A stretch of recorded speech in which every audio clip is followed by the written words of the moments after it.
Welcome back. All right, I want to talk about Doctor Who. I watched the finale last night, Empire of Death.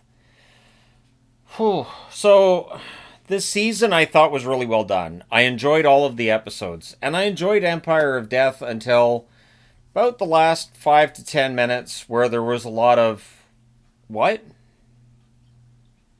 what. I think it's the first time that I've ever watched Doctor Who, and I've turned to Yvonne and said, "This doesn't make any sense." We've watched this storyline develop throughout the season that Ruby is special. There's something different with Ruby. Ruby can create snow. She can create snow with her mind. So there's something supernatural about her. Plus, there was all these other supernatural, magical things going on after um, all of the fighting with the gods that have been going on with the Doctor, and it felt like, wow, this is really building up. Her mother must be a Time Lord. Maybe her mother's another from another planet. The Doctor very early on had her tested. Nope, she's 100% human. No, which doesn't mean anything really. In the grand scheme of things, it doesn't mean a whole lot. Um, I found it. Okay, so I'm gonna get into spoilers. So if you haven't seen it, you're looking to see it, I'm gonna say this. I thought it was a good episode until the last 10 minutes. It it kind of reminded me of Lost, where when they started trying to explain things and then it got all convoluted, like people have a way of predicting a finish, and always felt like Lost went on too long for one thing, and for two, when people figured out what the plot twist was going to be, the showrunners went, all right, we've got to change it now because people have figured it out. So we got to change this. We've got to throw in a curveball to throw people off the scent so we can wring a few more seasons out of this. That's how it felt to me, anyways.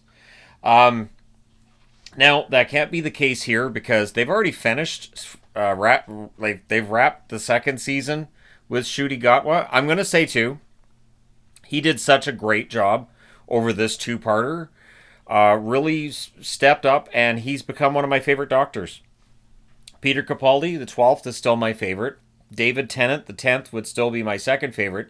I know would have Ncuti Gatwa as third. So I would put him ahead of Eccleston. I would put him ahead of Smith. And of course, Jodie Whittaker. While I love the actress and I think she did her best, and I think she did all right as playing as Doctor Who, the series was unwatchable for me when Jodie was the Doctor. But the revelation that there's nothing special about Ruby and there's nothing special about her mother. It's just we thought she was special, therefore she became special because that's how things work.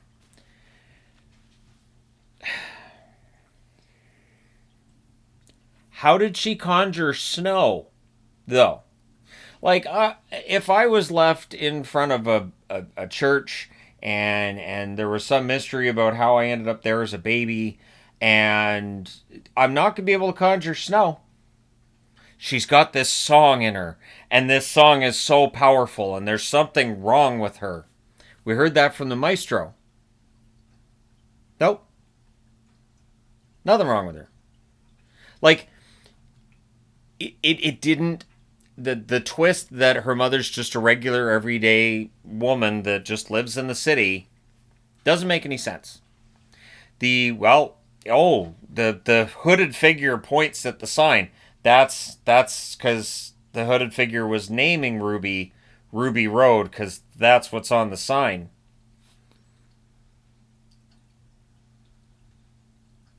Really? Really? Like, so I think back to like the Clara reveal, and I remember everybody being mad that Clara, the impossible girl, was just dropping into all of these realities, all these lives of the Doctor, and saving his life over and over and over again. But I thought it was an interesting plot reveal. Like, I'm not saying it was great there with Clara, and I love Jenna Coleman so very much. So very, very likely I might have been somewhat biased that I love Jenna Coleman. I love the Clara character.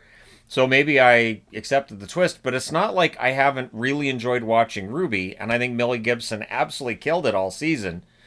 So I don't think that's it. While the Impossible Girl plotline was odd, the plotline here flat out doesn't make sense. You have set this up all season that something supernatural is going on, and to turn around and it's as lame as we're saved by the power of love, which they've done before. They've done that before. We're saved by love. Why? So so I've never understood the saved by love. And you know what? I'm just thinking back. That's Russell T Davies did that too. Remember with the Master and the 10th Doctor, and then love. That love's the answer. But really? Because no. I've got mad at the show at times for using the sonic screwdriver as a get out of jail free card. That the Doctor's in some impossible, terrible situation where he can't possibly get free, but he's got his sonic, so he just zaps this and suddenly the sonic can do something ridiculous we never heard the sonic could do before. And so eventually, when they came into the Peter Capaldi era, they did away with the sonic screwdriver for a while because it was getting ridiculous. So then he had the sunglasses, but he wasn't wearing the sunglasses all the time. So the sonic sunglasses were just kind of a fun nod to Peter Capaldi, like when he came in playing the Doctor Who theme on an electric guitar. That was the most meta thing I'd ever seen, but it was also pretty damn cool. Like, Peter, I couldn't get mad at that. So there are times where they've done something that may not make a lot of logical sense, but I've been like, you know what? I'll allow it. Mrs. Flood as a character, it's obvious they're setting her up to be a villain in the next season. I don't know if I like that or not. I don't know if I like that at all, to be honest. And there's already speculation on which villain she's going to be. And I would say that based on the white furry coat she was wearing, that she'll be in the Christmas special. That's my guess. That she'll be the villain in the Christmas special for some reason. Millie is supposed to be back in the next season, although I've wondered if there was a leak that she wasn't going to be the companion in season 2. And then immediately BBC, Russell T Davies, and Millie Gibson, everybody comes out with, no. Nope, that's a lie. That's not true. But I do wonder if it is true. And they were just denying it because they didn't want people to realize this is a one-series arc for the character. And I didn't quite understand at the end either why the Doctor's just leaving. Like, it's like, okay, well, you know who your mom is, and you're going to go see your dad, so bye. Why? Like, it's odd. I can't imagine him leaving Rose. And Rose had reasons to stay with her mother or with Mickey. She had reasons. And she just stayed with the Doctor because they were in love. And which varied from episode to episode. I've talked about that before. But I found the whole thing to be really anticlimactic. And so the problem with that is then next year, if there's something supernatural going on with a character, I'm going to roll my eyes and go, yeah, whatever. Their dad's probably just a mechanic at Sussex, and since they're a mechanic there, they've got some magical powers now until you figure out who that is, and then doesn't matter. I felt like they built this up so much over the first 8 episodes of the season, and then just kind of crapped on it at the end. Like, nah, the twist is the magic was within us all along. That's essentially what happened there. I'm not a fan. I can't get behind that. And it's weird because I really enjoyed this season. In fact, 10 minutes into this episode, Empire of Death, I turned to Yvonne and I said, I've really, really enjoyed this season. I think they're doing a great job. This season's been fantastic. I know people online have been kind of, it's the cool thing now to hate on Doctor Who and woke. I didn't see that over the last few episodes. Really, I really didn't. And so I don't get it. The other issue I had with the episode was I could not fully take in the idea that it was, oh, how are they gonna do this? How are they gonna defeat Sutek? Because when you have everybody in the universe dead about 10 minutes into an episode, obviously the entire universe is not going to stay dead.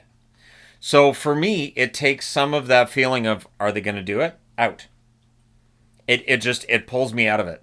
Because in the beginning, they just show this dust of death from Sutek, and I was like, okay, this is a really dangerous situation. Oh, they killed off Kate Lethbridge Stewart. Wow, I can't believe they killed her off. That's absolutely insane. But then when you saw the dust is enveloping the Earth, and he talked about how every planet he's ever been on, everybody's dead, I was like, okay, so they're going to reverse it then. And I said to Yvonne, I said, they're going to do some kind of reverse where everybody's alive, and we're going to have that moment of just this once, everybody lives. Something that was really, really spectacular in the Doctor Dances, which is the first season. It's the Are You My Mommy episodes. And, just this once, Rose, everybody lives. And now they make that happen over and over and over again. So, and then apparently all of these people had memories of being dead. So the show confirmed the afterlife, and it's all kind of met with a, So you remember being dead. Yeah, I mean, there's echoes, but yeah, we remember. Oh, that's interesting. All right, well, I'm going to get my TARDIS and take off. Whoa, hey, you just confirmed life after death there. You just confirmed no, we're just going to get on the TARDIS and fly away. I would have thought that was important to the Doctor. Because is there like some other realm that Sutek comes from that there might be other... We're not gonna investigate if there's... where everybody went. Were they dead? So that was like heaven or hell they went to, or we're not gonna investigate that. We're just gonna. Okay. It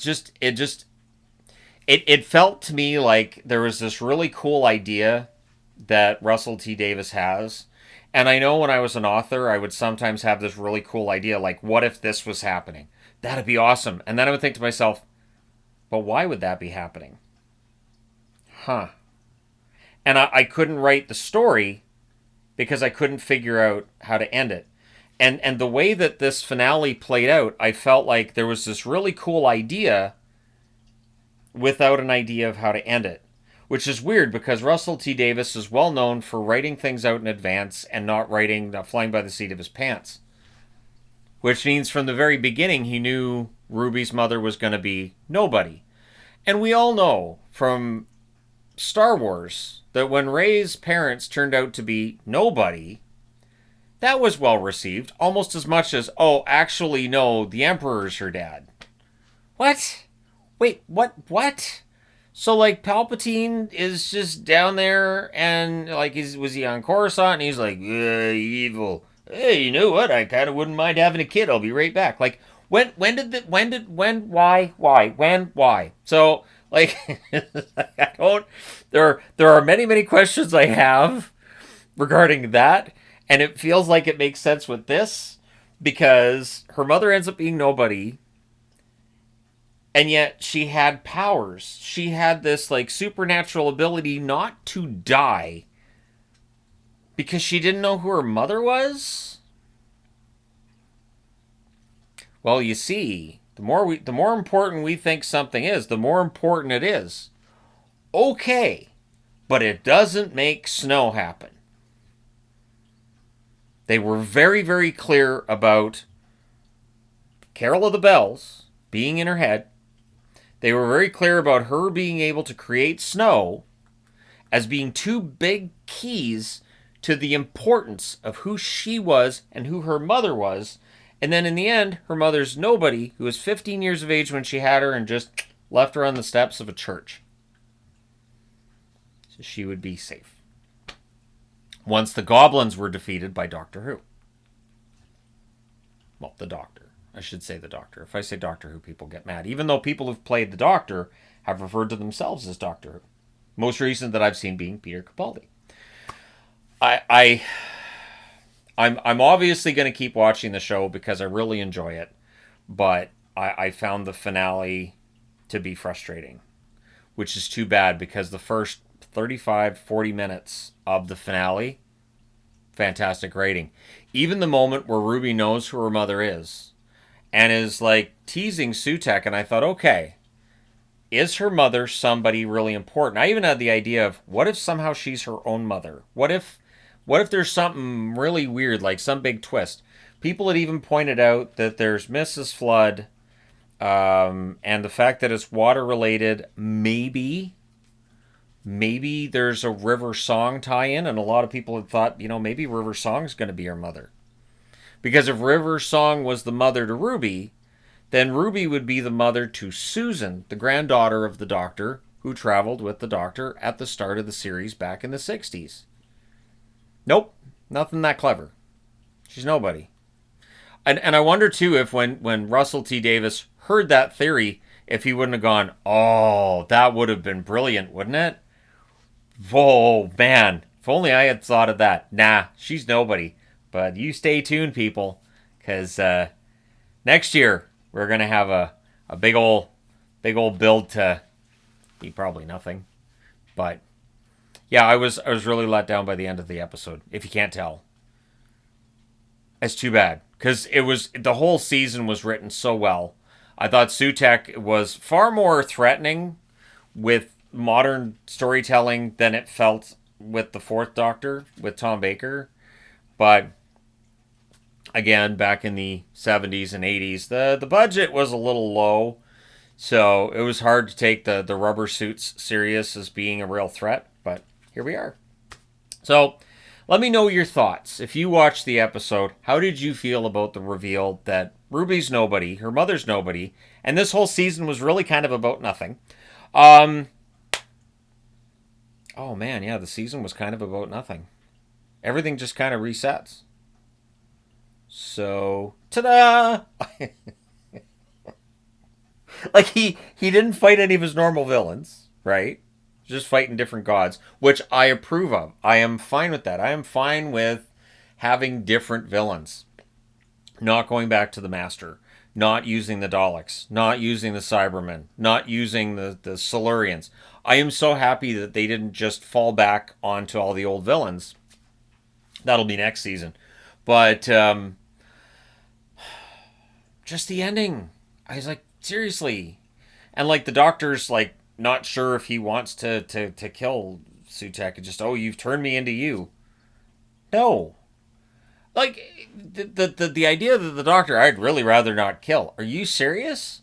The Family of Blood, the two-parter where he brainwashes himself to not kill this Family of Blood. The end of that episode where he basically just decides to torture them all for eternity. That's badass. That's one of Dave. Like, I didn't like the episode, but that ending with David Tennant just glossing over, just being like, you really shouldn't have pushed me. And now I wasn't trying to protect myself from you. I was trying to protect you from me. Here I go. The fact that he did, like, it was so badass. So while I did not like that two-parter at all, and that's when his companion was all like, oh, I love him so much. And it's like, oh, God, please stop. Please, for the love of God, stop. But the end of that episode was great. Because it showed, like, the Doctor really does have a mean streak, and you piss him off, man, he can mete out some punishment. So the idea that Sutek's destroyed every part of life in the universe, and he's still kind of like, but I don't know if I actually want to murder Sutek. Are you kidding me? He's murdered everything in the universe. And you can bring them back to life. You just oh. And even the way that they brought him back, I was like, okay. So you brought him into the time vortex. And now the time vortex represents death. So he's death, and there's death. So by having death for death, that means life. I like, and again, they give Shooty Got with the lines, which is fine because he'll deliver the lines well, but they still don't make sense. So he would say this big line, and Sutek's, oh, and I'm just turning to Yvonne and going, what? During the biggest scene of the season, you shouldn't be turning to your significant other and saying, "What? What? Does that make any sense?" And Yvonne's reaction being, "No." Like, it's just, no, it doesn't make any sense. But let me know your thoughts. Let me know how you felt about it in the comment section below. Hit like and subscribe if you haven't done so already. And yeah, I'll have time for some videos in the next few days. The wife and kids have gone on a little bit of a vacay to start off summer for them. I'm going to be here because I have to make videos. As not trade deadline, drafts coming up in the NHL, so I don't have time to just take a few days off. Plus, there's a Stanley Cup final game tomorrow. So I'm still here. I'm going to have more time to do videos because I have the house to myself. So hi, I'm going to be doing a lot of videos. So maybe I'll talk about like some of my favorite moments in Doctor Who and other moments that made me go, what? How? What? I don't, what? So yeah, let me know your thoughts. If you haven't already hit like and subscribe, I would appreciate if you did. Thanks for all your support. I will talk to you again soon.